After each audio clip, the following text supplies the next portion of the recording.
mbokk yi yéen ñi ci biir réew mi ak bitim réew ñu leen di jaajëfal di leen sant ci kóllëre gi ngeen safonte ak site internet bi nga xam ne yéen a ko taamul seen bopp di Sen Vision TV.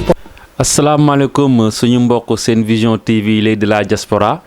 seen xarit Badou Fall Yarak mi nga amaat mbégte di leen nuyu fu mu leen doon nuyoo fii ci plateau Sen Vision TV. et tey nag ñu am mbégte di dalal ci la grande interview suñu directeur général Mor Tall fas yéene waxtaan ak moom ci insécurité bi nga xamante ni moo am biir Sénégal jamono ji nga xamante ni mooy jàmbat bi ñëpp di ko jàmbat fii ci Europe ak ci Amérique ba ci Asie fu nekk Sen Vision mi ngi fay jot ay message ngir laaj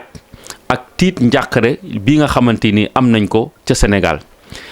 balaa ñoo tàmbale nga nuyu suñu directeur général. waaw Mor ñu ngi lay nuyu di la bàyyi nga nuyoo ko suñu mbokk internet yi. waaw jërë ngeen jëf mbokk yi ñuy seetaan ci la Sen Vision TV lay de la diaspora ñoo ngi nuyuwaat ñëpp ci beneen yoon di la nuyu bu baax sëñ Badou di la jaajëfal ci invitation bi une fois de plus di sant bu baax mboolem ñi nga xamante ni ñu ngi suivre la Sen Vision la Sen Vision TV.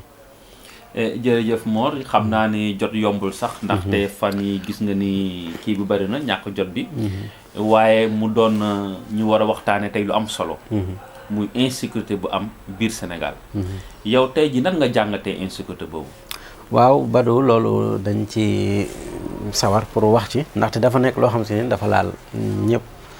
rawatina képp kuy doomu Sénégal ndax bu ñu demee ba tey Sénégal lu mat ay bis mënatoo koo toog wala ñaari ay bis te déggoo koo xamante ne nii faat nañ ko dafa nekk lu doy waar ndax réew mu mel ne Sénégal ci niñ ko xamee woon ak ni mu meloon mu ñëwee ba di fa dégg loolu dafa nekk loo xamante ne nii lu tiis la te ñun ñi nga xamante ni ñoo nekk ci bitti toog mel ne lu tiim Sénégal wala nga taxaw ci seetu di ko séen da ngay naan lii bokkul ak li nga xamante ne nii mooy réew bi mooy sama réew muy Sénégal ndax la fa am jéggi na dayo trop ndax bu ñu xoolee ci diggante bi at mi teroo ak léegi 2020 bi ñoo ngi tey dugg ci mois de février bi nga mën a lim ab liste sénégalais yoo xam si ne rey nañ leen ci ay anam yoo xam si ne benn bokkut ak si morom day nekk lu doy waar ñu ko tàmbalee ak meurtre bi am Kaolack fële Kolda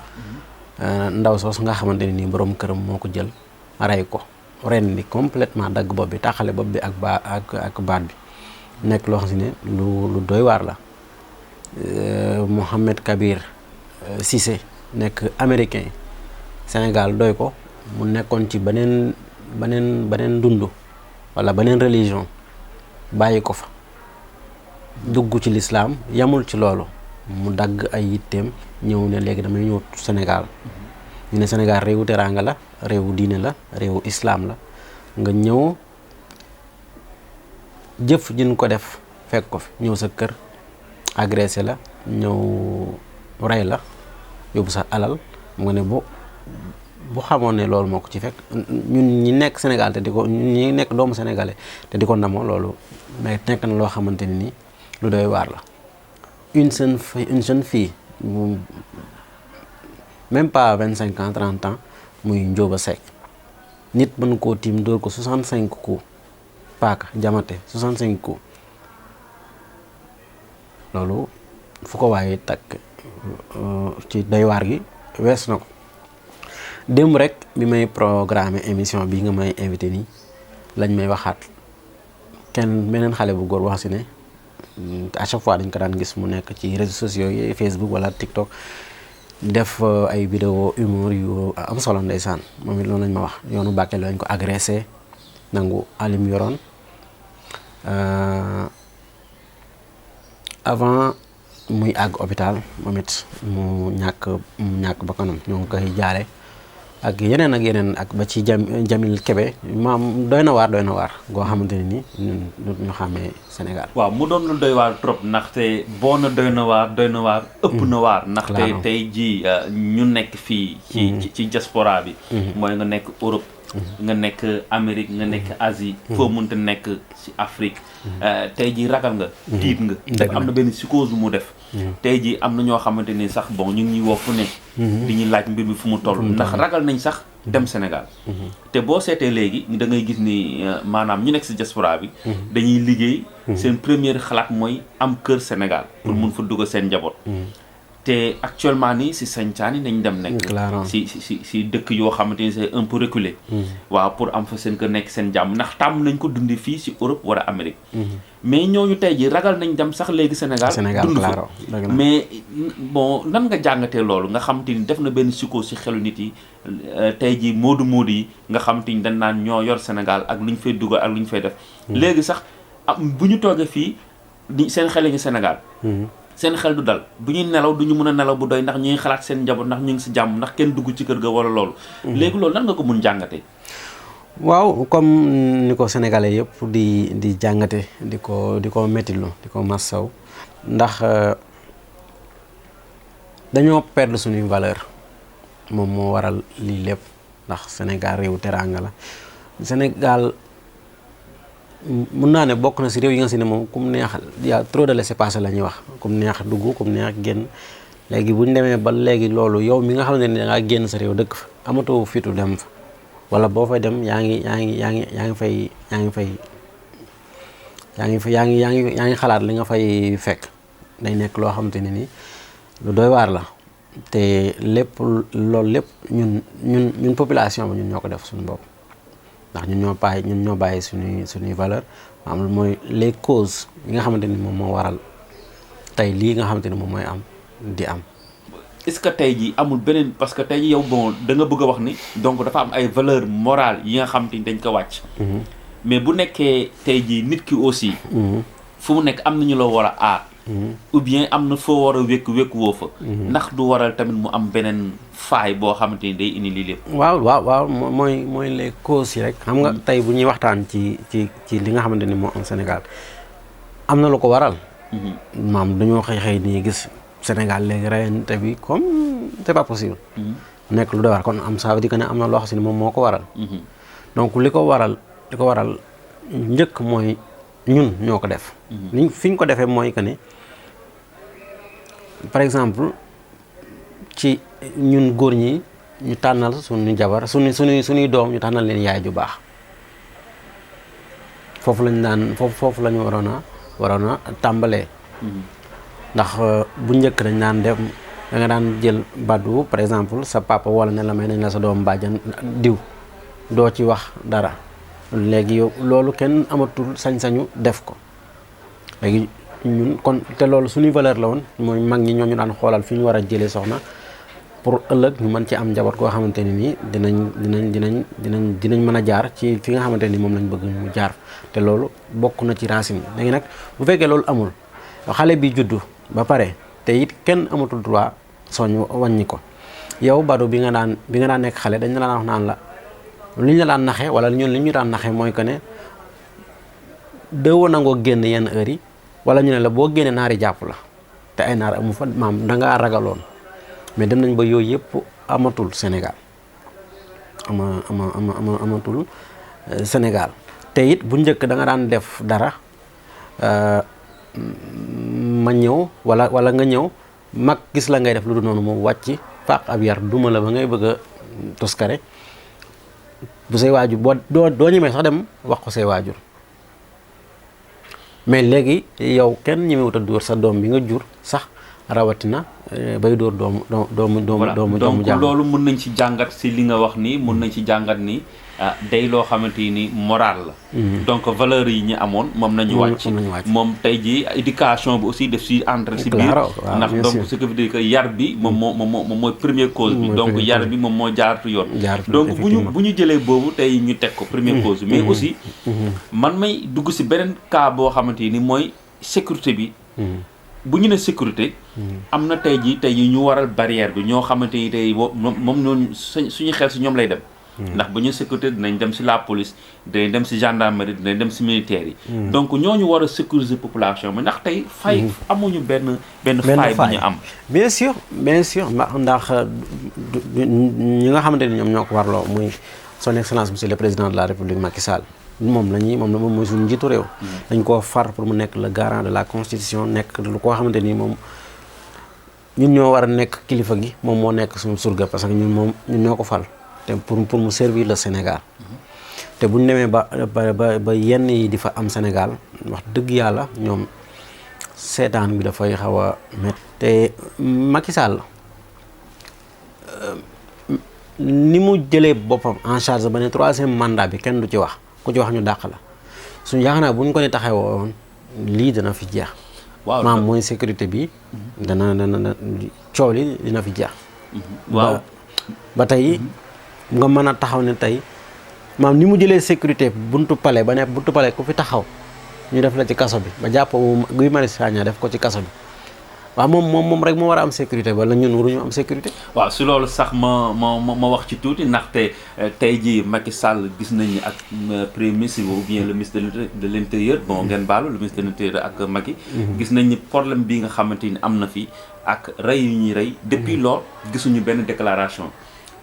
te ñun ñu nekk si diaspora bi kat gis nañu bu fekkee dafa am fii en Europe ou bien Amérique tey jii président à personne moom mooy génn def déclaration tiital nit yi wax ni. lii bu amee day jël ay mesures fermes mais gis nañu Sénégal ba léegi tey jii amul benn membre gouvernement bu génn. ci télé bi wax benn déclaration maanaam tiital ñi nga xamante ni ñoom ñooy def ñaawteef yooyu. waaw ndax loolu amul benn problème bu ci am. parce que tey population bi nga war a xam ni seen xel dafa war a dal.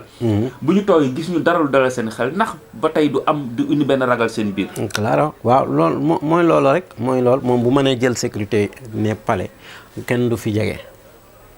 war naa mën a jël sécurité bu ko raw pour kaara ñi nga xamante ni ñoom ñoo ko fal ko falaat ko kon su déggee ñu ne rey nañ ci nit moom ci boppam daf ko war a jël dossier en main wala su fekkee ne mun ko am na ministre de l'intérieur ba ci police ba ca koñ ba wala gendarmerie ba ñoom ñëpp ñu def liggéey ndax boo xoolee le cas Khalifa Sall le cas Karim Wade ak bépp opposant boo xam ne mën nga xajamal nguur Macky Sall gis nga ni ñu gaawee pandame say dossier lijjanti la tege la côté bu dee loolu rek nañ mën a defan gaaw atte ñooñu def ko mu lépp loo si ne amul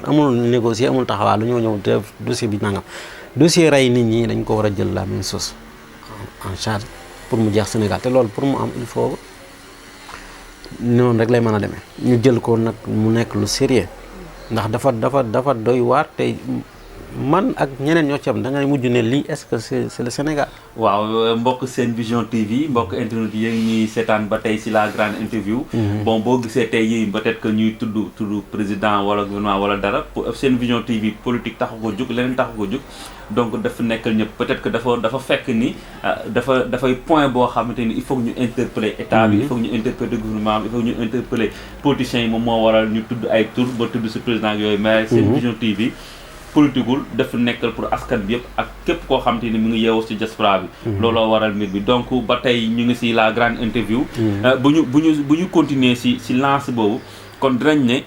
gouvernement bi wala sax état sénégalais dafa faillir ci mission de sécurité ci pour sécuriser population ndaxte tey jii gis nañ police bi doyul par exemple bu ñu jëlee dëkk bu mel ni Touba wala dëkk bu mel ni Mbacké nga gis Touba nu muy yokkoo di deuxième ville nga gis ni chaque année ñaati millions de personnes ñoo fay dem di fa dem pèlerinage amul dëkk boo xam te ni ci àdduna maanaam lu muy yóbbu ci pèlerinage par annuel amul Touba mooy première ville bi donc tey chaque fois ñuy gis ni problème yi di am insécurité bi biir Touba est-ce que tey jii ñoom lu ñu war a def tey jii politique bu ñu war a def nañ ko wala ndaxte jaadul woon dëkk buy màgg ngay dolli say policier dolli say ay gendarme wala tey jii da nga war a dëkk bi day war a màgg rek nga ne daal tey du ma kii dara fu ma toog laay toog daal ndax tey jii ñoom fayuñu seen rôle seen mission bien sûr waaw loolu la ñuy mën a jàpp ba keroog ñuy gis ñu doxee neneen comme li nga wax rek ñun on est là pour la population sénégalaise on est l'œil de la diaspora on ne pas pour qui ou pour l'autre Macky Sall la ñu mën a tudd parce que il est le chef de l'État moom mooy jëwriñ du mag gi moom moo war a taxawee noonu ne di wax ne population Sénégal 15 millions de Sénégalais Sénégal la fa nekk ci ay policiers d'accord doyul ñun xam nañ ko mais dafa am na su ne y a un minimum dafa war a am te buñ demee ba Touba wala du ma wax Touba maam fépp ci Sénégal rek war nañoo mën a am au moins la deuxième ville du Sénégal nga war a mën a am au moins nga ne war nañoo am fii 3 wala 5 postes de police wala gendarmerie yoo xam ne ñoom ñoo nekk yenn périphérique yi ñu mën koo sécurité. Mais boo demee ma ne Sénégal dëkk bu toll ne Touba nekk deuxième ville du Sénégal nga am fa loo nga xamante ne ni daanaka da ngay rus sax ne lii mooy police bu Touba wala police bu Kolda wala nangam ak nangam daanaka doy na waar te foo xamante ne ni chaque année ñu ne wote nañ budget boo xam si ne ay milliards moo si nekk. léegi loolu lu muy jariñ boo woowee police dañ koy wax chaque jour da nga koy dégg boo leen woowee ñu ne neexu ñoo jot maa mënoo leen la jot wala boo leen jotee ñu ne la amuñu oto bu ñu indi wala amuñu. wala là y a un problème. parce que normalement police. dëkk boo dem ci àdduna. police dafa war a am benn numéro spécial.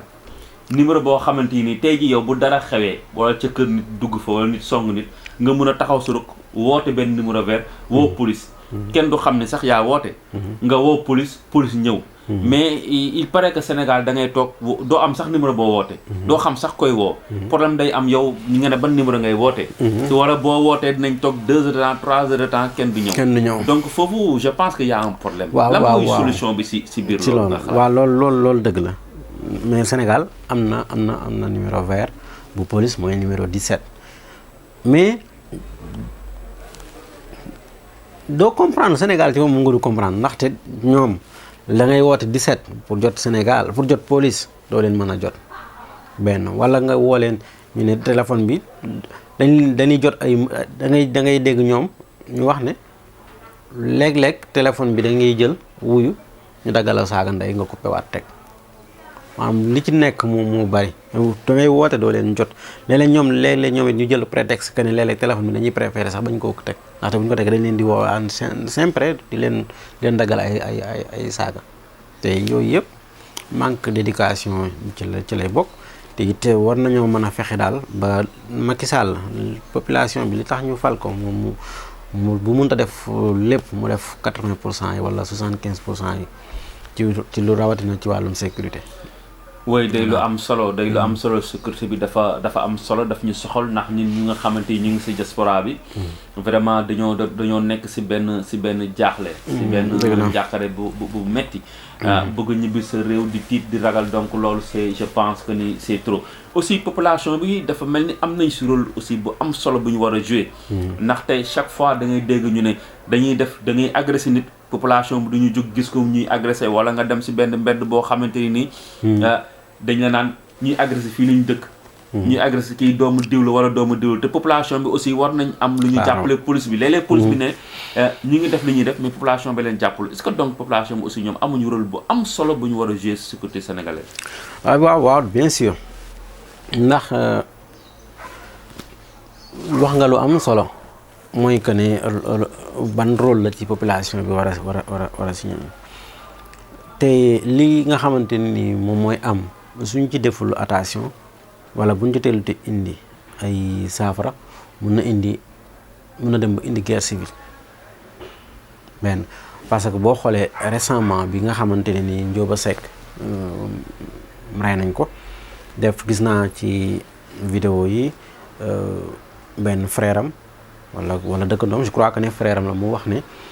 na état bi def liggéeyam pour ki nga xamante ni moom moo coupable ñu jàpp ko def ci li ci yoon moo def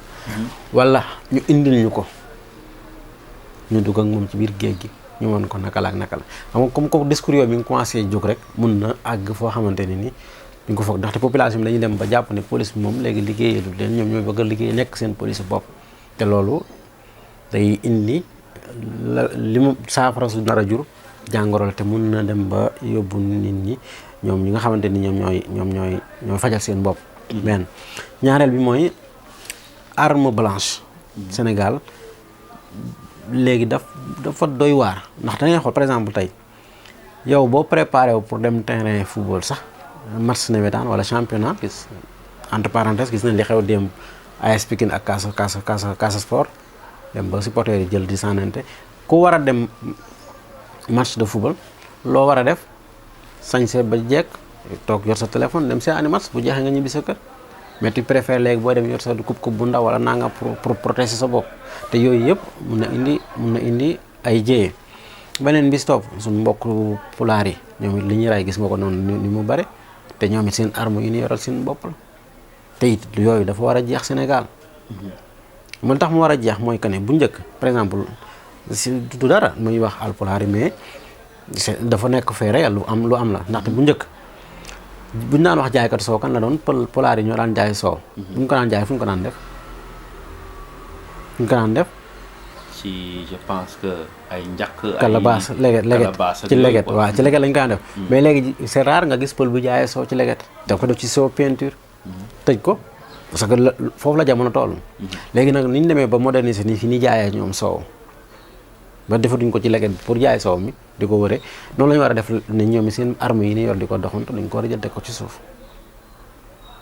ko defee ñu fexe ba arme blanche yi taxawaalu si mbedd mi ñu gën koo wàññi ñi nga xamante ni ñoom ñoo ko war a ñor ñu war ko yor mais yi nga xamante ni moom moo am Sénégal bu continuer danañ fa gis loo xamante ne ni population bi danañ faillir seen mission mooy que ne ñoom war nañ leen a sécuriser pour ñu bañ a àgg ci yenn yi mais tamit ñoom it waruñoo mën a taxaw di fayul seen bopp. waaw loolu day aussi lu am solo parce que aussi bon ñun toujours bu ñuy wax aussi dañuy tàmm aussi di warul sax ñu am na sax ñu naan waru ñu ko tekkale mais aussi il faut ñu tekkale ko. di jël Sénégal Afrique ak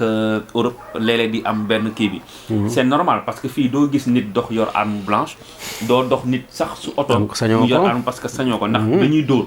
dóor mooy maanaam fii. maanaam sécurité bi bu la jàppee. da lay teg daan. daan boo xam te ni boo su jugee. yaakaar naa ne dootoo dellu ci loolu. te loolu aussi nañuy ñaan suñu takk der yi Sénégal ñu jug si loolu contrôle bi gën a bari Sénégal ndaxte gis nañ kat dëkk yi nga xam ni dafa wër Sénégal te am problème boo jëlee exemple Mali ak yooyu si noonu la jaaree nit ci dugg fa et ñun nag bon du question benn ethnie wala nangam mais ñi nga xamante ni dañoo baaxoo ñu xàmmee leen dañuy yor ay armes blanches ay jaaseeg yooyu di ko dugal seen biir yëreeg seen biir gramme boog yooyu loolu c'est pas normal donc il faut que surtout si zone yi nga xam ni dafa nañ ko tuddee zone avancée dafa gën a reculer donc il faut que aussi foofu sécurité bi ëpp fa solo gën fa taxaw di fouiller nit yi di contrôler à 100% parce que gis nañ ni kat ci côté frontière yi dafa am problème yi nga xam ni dafa fa la jëyee bi gën a ëppee quoi donc ñu ngi ñaan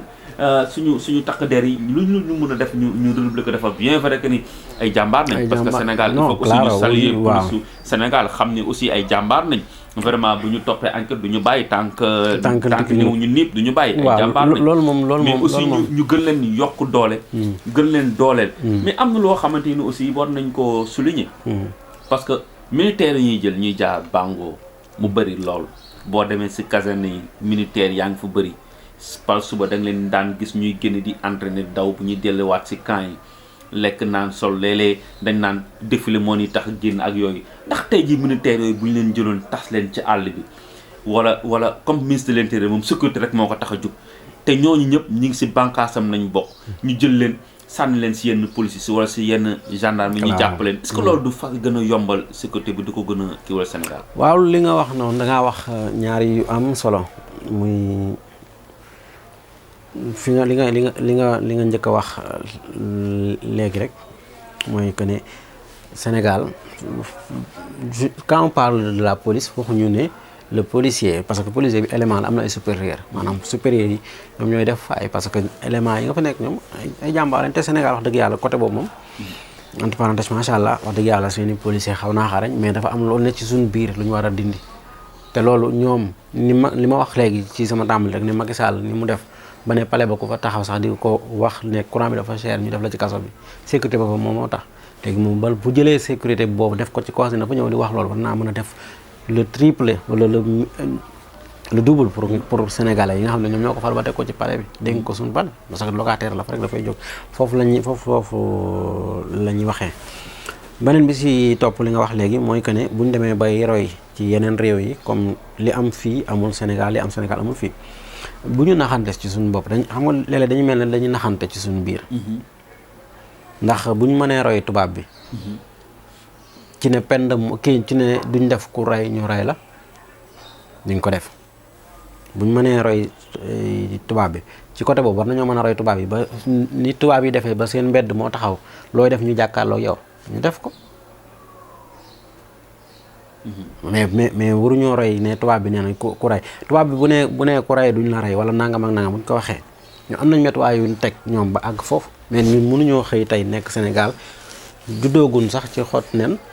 bëgg a roy ki nga xamante ne nii mooy États-Unis wala mooy Espagne bi ñu nekk loolu c'est quasi impossible loolu lay niru. beneen bi si topp mooy nu mu tuddati li nga wax léegi. si militaire yi ñu war a téye si carré. voilà merci léegi mi ngi mel gis nañ koo keroog samedi passé. Ziguinchor je crois que ne Ziguinchor la si lu ko la si Ziguinchor la mooy contrôle mixte bi nga xamante ne ni police ak gendarmerie def nañ ko population bi ñëpp ko saluer samedi ñoom ñaar ñoo boole seen bopp ànd dem def contrôle bu am solo si biir dëkk bi jàpp fa ay délinquants yi xeet yu bari def joxe seen résultat mu nekk lu am solo exemple yooyu war tey am Casamance rek dafa war a dem ba ñi ci caserne yi nekk ay militaire ñaanuñu yàlla ñu dem ba soxla suñu militaire pour ñu taxaw ci suñuy frontière ci yenn dégâts yi di xaar pour ñoom ñu xëy léegi li nga xamante ni moom moo nekk Sénégal te nekk ci biir te bokku ci ñu war nañ ko mën a raxas ba mu set ñu sanctionné ñi nga xamante ne nii ñoom ñooy les vrais coupables parce que le cas est vraiment critique te dafa jot Sénégal léegi mënatoo toog une semaine voire 2 jours yoo déggul meurtre loolu dafa doy waar. tey je crois que ne loolu war naa. mooy loolu lu am solo la mbokk yéen a ngi ba tey doon seetaane seen vision TV de la diaspora c'est la grande interview. ñu dalaloon fii suñu directeur général Mor Tall doon waxtaane sécurité bi nga xam insécurité bi nga xamante ni moo am biir Sénégal. ñu ngi nekk si suñu maanaam cappaandawu émission bi. donc moo tey ji bu fekkoon ne da ngay joxe benn message lancer message bu am solo. di ko lancer si état bi di ko lancer population bi. lan nga mën a wax. foo xamante ni yaakaar naa ne bu ñu fi jaaree wala bu ñu fi tënkoo sécurité bi mën a dellu soit Sénégal. waaw c'est simple mooy que ne li ñu bàyyi ñun ñu delloo si waat ci suñu bopp suñu valeur bopp yi moom ñun Sénégalais ñu nekkaat ci loolu bu ñu ko defee dinañ am li ñu bëgg wala comme wax naa la ko léegi ne dañuy naxee suñu bopp ñu def ku rey ñu rey la ndaxte islam yàlla moo ñu gën a jege suñu bopp moom moo ne moom ñu may moom wax loolu ne ku rey ñu rey la. mais bu ñu bëggee dugal étape la ba ne non loolu lu ñu ko def te ñu ne nous sommes des croyants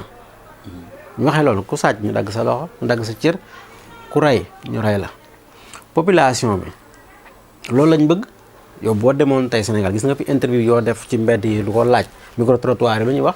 nañu Macky Sall dimbali nañu état bi dimbali ba rey gi ñu jeex ku fi rey nit ñu rey la ndax loolu la ñu lislaam sant autant je crois que ne loolu bu ñu ko defee dana jeex Sénégal bu fekkee ne ni mënuñoo def mënuñu ko def ñu def peine de mort bu ñu mënta rey ñi nga xamante ne ñoo rey nit parce que bakkan du caaxaan. bakkan ndaxte l'islam sax daf ne la boo jëlee bàyyi ma sax di ko rey war nga koo teg ci lu leer mais waroo koo rey comme que nit ñi bàyyi ma la kon nag nit boo koy rey ak noppam yàlla li mu bind jullit maanaam nit la ci gën a fonk nga mën koo def noonu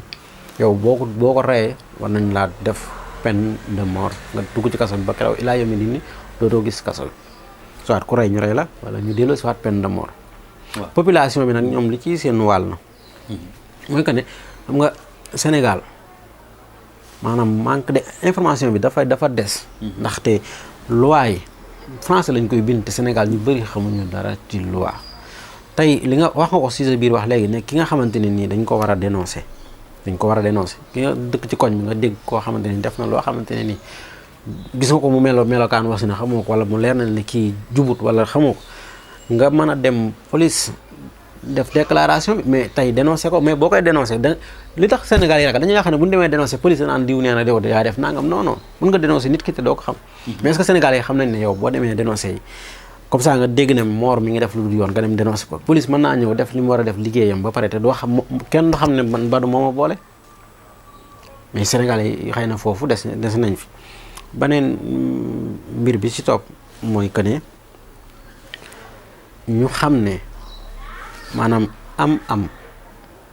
sun borom bu moo ko jagleel ki ko soob moo koy may ki ko soob ndax alal ji ngay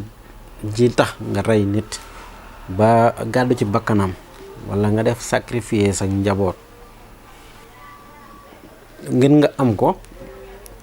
te yow moment bi nga koy jël ba mu jaral la leen même boo amee xaalis tey ci kaw sacrifice yooyu nga def wala lu koy niru ba am alal mais alal jooju yow doo ci fier mënoo nekk jaw xam ne yow da ngaa saraxe sa mbokk wala da ngaa def nangam da ngaa rey nangam ba pare di am xol bu feex rek yow yor ay milliards yoo xam ne sa xaalis sa xol feexul donc loolu amu solo tey yow mi ko yor durée bi nga ko yor xamoo ko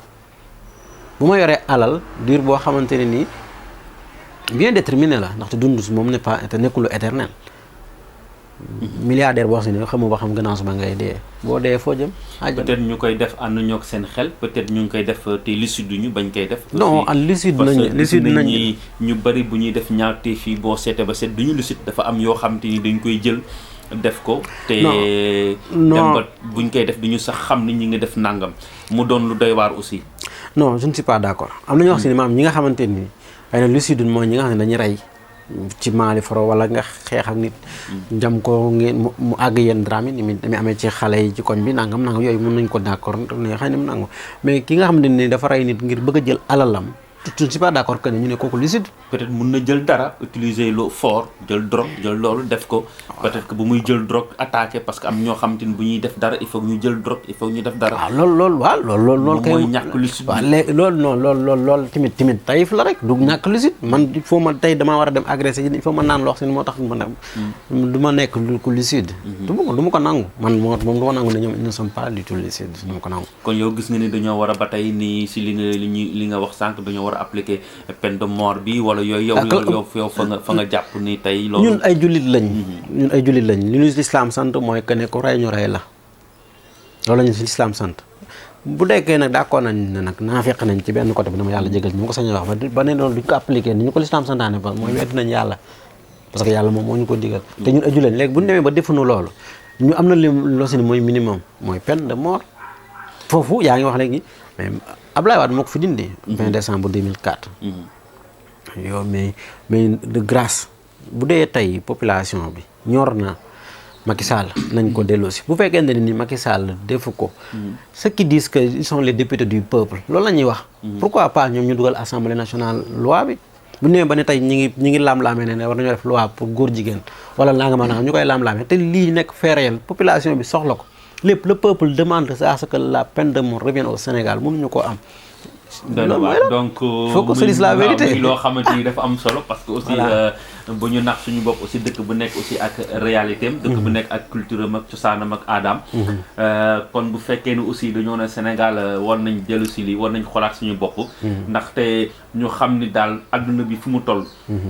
Sénégal da doon dëkk boo xamante ni dëkk yu gën a stable la woon biir Afrique ba tax na yeneen xeet yëpp yeneen dëkk yëpp di fa ñëw bëgg fa investir def fa dara actuellement ni aussi ñu gis ni dëkk yi nga xam ne dañoo am doole parce que dañ naan le sous-développement des uns fait le développement des autres donc ñu bàyyi si xel ci wax jooju ndax am na ñoo xamante ni aussi bu ñu bëggee sa dëkk yow dellu ginnaaw dañ fa dugal côté yu ne dañ fa dugal insécurité ba nit yi doot ñu tala xalaat leen doot ñu tala développement doot ñu tal dara loolu dañuy ragal a dugg ci yenn yi donc ñu bàyyi si xel bàyyi xel ni ñun ñoo war a aar suñu bopp ñun ñoo war a jug taxaw suñu dëkk ngir bañ ñaawteef yi nga xamante ni mus fa am Sénégal mus ci ko xamee Sénégal yow du fa dugg donc mbokk seen vision TV ñi ngi leen di bàyyi fii ba beneen waxtaan incha allah bi ndax am na côté yoo xamante ni war nañ ci gën a xuusaat ndaxte tey suñu directeur général am na lu mu junj ndaxte bu junjoo si côté information beeg yooyu manque d'information aussi nit mënul développer si làkku jàmbur nit fu mënul développer mooy si làkkam si culture am donc am na information yoo xamante ni il faut ñu koy jàllale en wolof loolu tey jii moo waral ñun waa seen vision TV suñuy waxtaan yëpp ñu koy def en wolof képp koo xam te ni mi ngi Sénégal ak foo mënti nekk nga mun dégg lu ñuy wax ñu mun ko déchiffrer toj ko tasar ko ba nga xam te ni fu waay mën a nekk di nga xam lu ñuy wax donc léegi dugaat foofu ndax dinañ def émission spéciale ñëw si jàngale bi ndaxte wax nga ko léegi si information bi dugg nga léegi si sa dernier wax si justice bi donc dinañ defaat émission uniquement boo xamante ni aussi si justice bi lay doon ak ni ñuy yoree Sénégal ak yooyu donc ñu jox rek moo mu tëj wax ñu lu muy tàggatoog suñu mbokk internet yi incha allah ñu bàyyi leen ba beneen waxtaan. waaw xanaa di sant bu baax mboolem ñi nga xamante ni ñoom ñooy suivre la Sen Vision TV di wax ne ñoo ngi leen di jaajëfal bu baax à chaque fois bu problème amee léeg-léeg nga ni waa yéen dégguñu leen wala gisuñu leen ana lu tax lii du ngeen ci wax kon ñooñu ñu ngi ñuy bàyyi xel ba tax na ñoo ngi leen ci sant bu baax di leen gërëm di ziar bu baax mboolem ñi nga xamante ni ñoo ngi ñu doon suivre la Sen Vision TV comme ni nga ko waxee rek ñun Sen Vision TV moom imaginé wu ma fi ñu fi wax leneen lu dul français. lu dul wolof. parce que loolu moom moo am solo. gis na man Sénégal laa gis naa ko ci benn télé aussi ne maam sous-titres yi sax da koy bind ci làkk wolof yooyu dafa am solo. parce que mënuñoo defar Sénégal te jaareele wuñ ko ci langue wolof parce que la population Sénégal parle wolof. ñun duñ ay nasaraan ay sénégalais la ñu am suñuy valeur bopp loolu nañ ko war a gën a saxal gën koo doxal bañ tiitaroo ko. jaay ko te xam ne moom loolu la ñu am di wax sama mbokku sénégalais yëpp sama mbokku yëpp di leen wax ne nañu gën a góorgóorlu te di losiwaat suñu xel yi ci li nga xamante ni moom moo am Sénégal ñaaw na trop te àdduna saxul dañ fee jaar di jàll te koo xam ne tey boo dundee 80 ans sax ñu ne mag la woon kon te ña demoon ba léegi dellusi wuñ te am dund nañu ay siècle yoo xam ne kenn gisaatu leen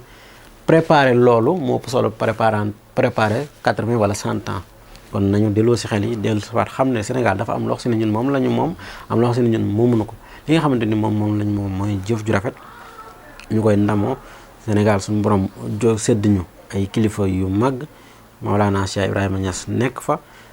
moom laa wax léegi ki nga xamante ne ni jóge na États-Unis ñu ñëw Sénégal nekk jullit yamu ca mu toxu si wet Sénégal